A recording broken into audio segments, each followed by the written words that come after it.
আসসালামু আলাইকুম। আশা করছি আপনারা সবাই অনেক ভালো আছেন। আমরাও আলহামদুলিল্লাহ অনেক ভালো আছি। আজকের যে ভিডিওটি দেখছেন এটি মূলত শনিবারের ভিডিও। শনিবারের ভিডিওটি একটু দেরি করেই শুরু করেছি। সকালটা কিন্তু তাড়াতাড়ি হয়েছিল। মূলত আমার ভাসুর এসেছিলেন শুক্রবারে, তো উনি একদিন ছিলেন, তারপর শনিবার সকালে খাওয়া দাওয়া করে চলে গিয়েছেন। তো একটা মানুষ আসলে আসলে তার সামনে যদি আমি মোবাইল নিয়ে কিংবা ভিডিও করবার জন্য সব যন্ত্রপাতি নিয়ে ঘুরঘুর করি, বিষয়টা খুবই দৃষ্টিকটু লাগে। তাই ওই রকম কোনো ঝুট ঝামেলাই করিনি, পাছে ভাইয়া মাইন্ড করেন কি না। তো ভালো লাগেনি, ইচ্ছে করেনি, আর তাছাড়া ব্যস্তও ছিলাম। তো মোটামুটি ভাইয়া যাওয়ার পরে হাজব্যান্ড অফিসে চলে গিয়েছে, ভাইয়াও চলে গেলেন। তারপর আমি একটু রিল্যাক্স হয়ে নিজের জন্য এক কাপ চা বানালাম আর চলে এসেছি বারান্দাতে। অনেক দিন বারান্দায় বসে চা খাওয়া হয় না, তাই চা বানিয়ে একদম ঝটপট করে বারান্দায় চলে এসেছি। আর বারান্দায় এসে কিছুক্ষণ সবুজের দিকে তাকিয়ে থাকলাম। যাই টুকটাক কালেকশন আছে সেগুলোর সাথে সময় কাটালাম, চা খেলাম, নিজের মতো করে মূলত এই সময়টুকুকে আমি এনজয় করেছি। আর তারপরে আর কি রান্নাঘরে চলে এসেছি। দৈনন্দিন জীবন যেটাকে বলে একটা গৃহিণীর যা থাকে, আর বরাবরই না আমি চিন্তা করি যে এত থালা বাসন যে কিভাবে হয়, সারাদিন যে আমি এত থালা বাসন ধুই, সেটা কিভাবে ধুই সেই চিন্তাটাই আমি করি যে কোথা থেকে আসে এত থালা বাসন, ভূত কি এসে করে দিয়ে যায় কিনা। তবে কাজ করতে তো কষ্ট হবেই, এটা খুব স্বাভাবিক। তবে আর যাই হোক না কেন, নিজের ঘরের কাজগুলো নিজের হাতে করবার মতো যে তৃপ্তি শান্তি আছে এই দুনিয়াতে, আমার কাছে মনে হয় যে আর কোনোখানেই বোধহয় এটা নেই। আজ প্রায় 9 বছর চলছে আমার বিবাহিত জীবন। তো এই 9 বছরে কাজের মহিলা আমি, আমার মনে আছে একবার রেখেছিলাম 21 দিনের জন্য। একজন হেল্পিং হ্যান্ড আমি রেখেছিলাম। তো ওই খালার রেখেছিলাম মূলত ওইটা খুবই বাধ্য হয়ে। আমার একটা অপারেশন হয়েছিল, সেইখানে আমাকে টোটাল বেড রেস্ট বলা হয়েছিল, কিন্তু কিছু কাজ তো আমি করতে পারছিলাম, কিছু কাজ একেবারেই অসম্ভব ছিল, সেইগুলোর জন্য মূলত আমার খালাকে রাখা ছিল। কিন্তু মাত্র 21 দিন কাজ করিয়ে আমি খালাকে বাদ দিয়ে দিয়েছি। আমার এত বেশি খারাপ লাগছিল যে কাজ পছন্দ হচ্ছিল না, আবার নিজে করতে পারছি না, সেটার একটা কষ্টও ছিল। তো যাই হোক, ঘরের টুকিটাকি কাজগুলো শেষ হয়েছে। ভাতিজি বাসায় এসেছিল, তো তাকে তার ব্যাগপত্র সমেত তার বাসায় দিতে যাচ্ছি। ভাতিজি একাই চলে যেতে পারে, ও চলাফেরা করতে পারে, মাঝখানে মাত্র 2 তলার একটা ডিফারেন্স। কিন্তু আমি যাচ্ছি ভাতিজিকে দিতে, প্লাস আমার মায়ের সাথে একটু দেখা করতে। তিনি যে অসুস্থ হয়ে পড়েছিলেন, সেখানে হাতে প্রচণ্ড ব্যথা পেয়েছেন, তো সেটার কি অবস্থা সেটা জেনে আসলাম। আর এসে মনে হলো যে ঘরে যেহেতু আজকে রান্নার প্রেশারটা একদমই নেই, সকালে যে খাবারগুলো রয়ে গিয়েছে সেগুলো অনায়াসে আমাদের দুপুরে হয়ে যাবে, রাতে হয়ে যাবে। তো সেই জন্য আর রান্নার চাপ নেই বলে টুকিটাকি যে কাজগুলো সেগুলো করে নিচ্ছি। একটু জিনিসপত্র এলোমেলো করে যদি রাখি না, বেশ কয়েক মাস পর পর ভালোই লাগে আমার কাছে। তবে এই জিনিসটা আমার হাজব্যান্ড একদমই পছন্দ করেন না। ঘরের জিনিসপত্র নাড়াচাড়া তিনি ভীষণ অপছন্দ করেন। তিনি বলবেন যে আসলে কেন তুমি এমন করো, জিনিসের ক্ষতি হয়, তোমার নিজেরও তো অসুবিধা হতে পারে।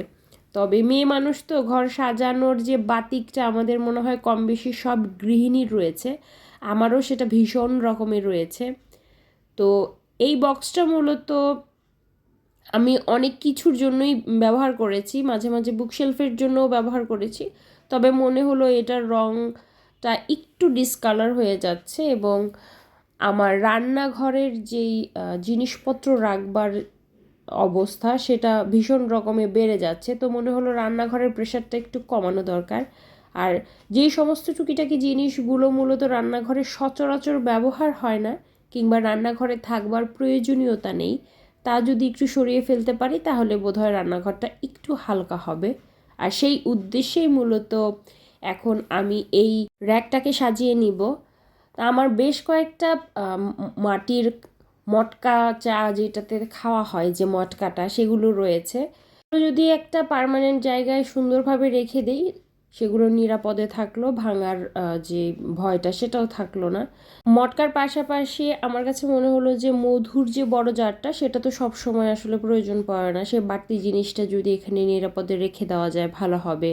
তাছাড়া বেশ কিছু জিনিস আইটেম রয়েছে যেটা রান্নাঘরে ডিরেক্টলি থাকার কোনো প্রয়োজনীয়তা নেই, যেমন কিছু বাদাম, বিস্কিট, তারপর এসবগুলোর ভুসি, চিয়া সিড, আরও অন্যান্য যে জিনিসগুলো রয়েছে এগুলো না আমার রান্নাঘরে রাখবার প্রয়োজনীয়তাটা মূলত কম।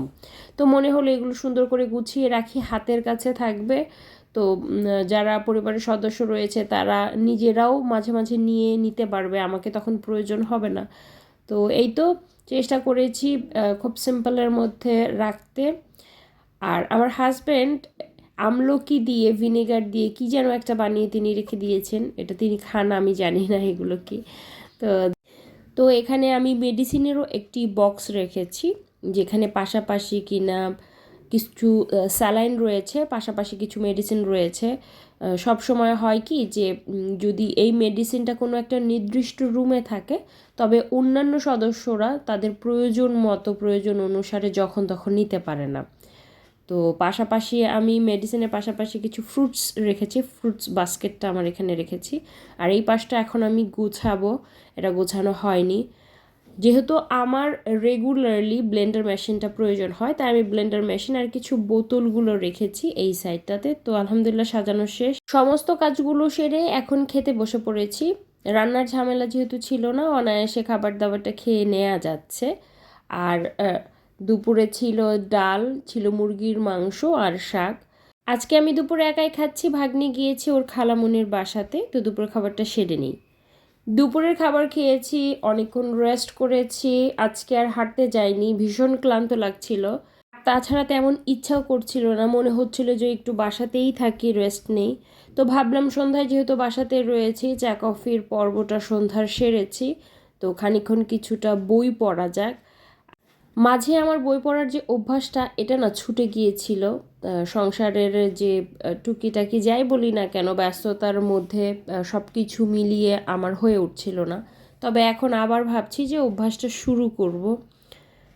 আর ভাগ্নি এসেছে কোচিং থেকে এসেই বলছিল যে মামি একটু ঝটপট করে খাওয়া যায় এমন কিছু কি বানাতে পারো। তো ভাবলাম যেহেতু শ্বশুরবাড়ির এই পাঁপড়টা আমার এত বেশি পছন্দ, তো এইটাই ঝটপট করে করে ফেলি। আর আমার শ্বশুরবাড়ির এই পাঁপড়টা না খেতে যে ভীষণ মজা, আমার যে কী ভীষণ ভালো লাগে সেটা আমি বলে বোঝাতে পারবো না।